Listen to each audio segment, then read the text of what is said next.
Have you ever finished a strength workout and wondered, was that enough to actually do anything? Am I lifting heavy enough? Should this feel harder? Is this even working? Because strength training can feel confusing, not because it's complicated, but because most people don't actually know what enough feels like.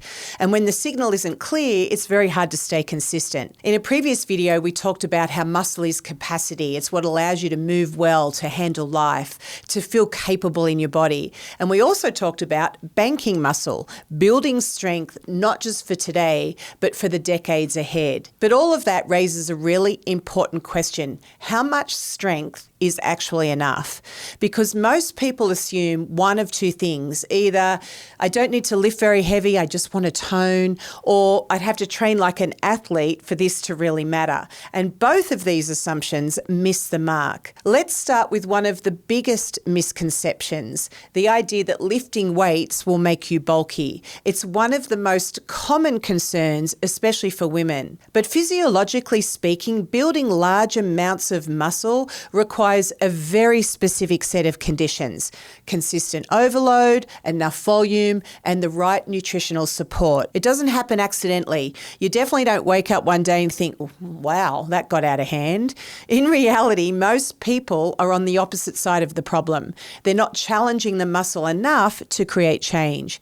You don't accidentally build too much muscle. You much more commonly build too little. Here's where this gets interesting. Muscle doesn't respond to movement, it responds to demand. From a physiological standpoint, muscle adapts when it's exposed to enough mechanical tension, enough force to signal that it needs to get stronger.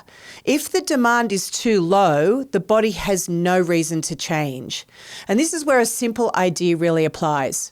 Nothing changes if nothing changes. If the load never increases, if the demand never shifts, the body has no reason to adapt.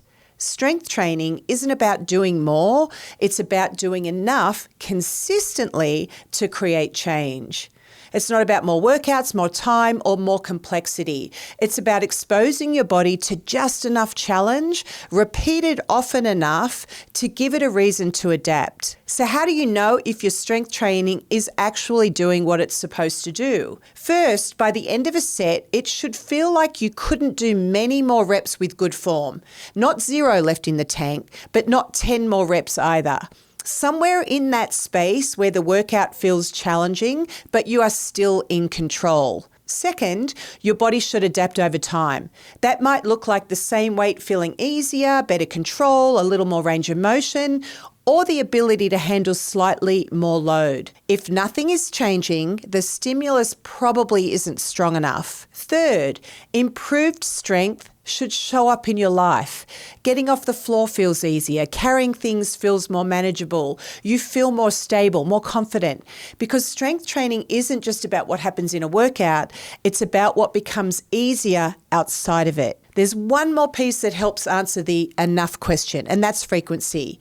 Research consistently shows that muscles respond best when they're trained at least twice per week. Not once in a while, not all in one day, but exposed to a repeatable stimulus across the week. And that doesn't mean training every day. In fact, recovery is a super important part of the strength building process. Muscles adapt between sessions, not just during them. So a simple, effective structure for most people looks like 2 to 3 sessions per week with some space in between for recovery. That rhythm, challenge, recover, repeat is what drives progress. There's another layer to this that's worth simplifying, because if you spend any time on social media, especially if you've ever searched strength training, your feed is probably full of it. Different exercises, different angles, different best ways to do things, all promising to be more effective, more targeted, more optimized. And after a while, it starts to feel like you need to be doing all of it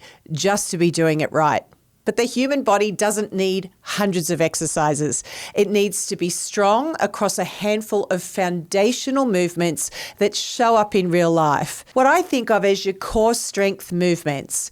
These are the movements that have stood the test of time. Squats, lunges, bending patterns like deadlifts, pushes like chest press or push-ups, pulls like rows, overhead movements like overhead press, and core stability, which is often being trained naturally through many of these movements. In programs like Group Power, these show up again and again, not because we've run out of ideas, but because these movements work. They build strength across the entire body, they transfer into real life, and they give your body the kind of strength that actually matters. The goal isn't to find the perfect exercise. It's to consistently challenge those core patterns over time. Now, there's another misconception worth addressing, the idea that cardio is the best path to results, especially for weight loss. Cardio absolutely has value, but its primary effect happens during the activity. Strength training does something different. It builds metabolically active tissue, and that changes how your body functions all day long. Bottom line, cardio burns calories, but muscle changes what your body does with those calories. And this is where a lot of people will get pulled off track. Even when we know what works, it's easy to feel like we're missing something, like there's a better version, a more optimized approach, a smarter way to do it. So instead of getting busy getting stronger, we keep searching. And this is where a lot of people get stuck, not because they're not working hard, but because they're not sure if what they're doing is actually building strength. That's where a structured approach can help. Programs like Group Power are built around foundational strength patterns, squats, presses, pulls, and designed to give you enough challenge over time to create real change. And if you're not sure where to start, our Get Strong 28-day challenge gives you a simple plan to follow. So you're not guessing what to do or whether it's enough, and we'll include a link below. But chasing novelty is not the same as building strength. Variety can be helpful. It keeps training engaging and challenges the body in different ways, but variety isn't what drives results. Consistency with the right movements does. Because knowing what enough looks like and sticking with it is hard to do on your own. In programs like Group Power, you'll see both. The foundational movements are always there, but the way you experience them can change. Because the goal isn't random variety, it's intentional progression, with just enough change to keep the body adapting and the mind engaged. At the end of the day, strength isn't about being the strongest person in the room. It's about being strong enough for your life. Strong enough to get up and down off the floor, strong enough to carry what you need to carry, strong enough to respond when life doesn't go exactly as planned. Because strength is what gives you options, and options are what create independence. So if you've ever found yourself wondering, is this enough? That's actually the right question, because the answer isn't more and it isn't extreme. It's intentional challenge repeated over time. Your body adapts to what you ask of it. When you ask nothing, it gives you nothing back. But when you ask just a little more consistently, it responds, it gets stronger, it gets more capable, and everyday movement starts to feel easier. Because strength isn't about doing the most, and it's not about doing something different every time. It's about doing the right things well enough, often enough, to change what your body is capable of.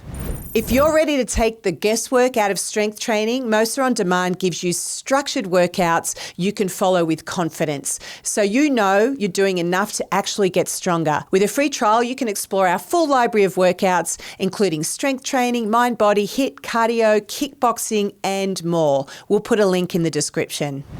Okay, I'm curious, what is the hardest part about creating a habit of strength training? Let me know in the comments. And if these conversations are helping you better understand your body and your training, consider subscribing to the channel so we can keep building strength in ways that actually fit real life.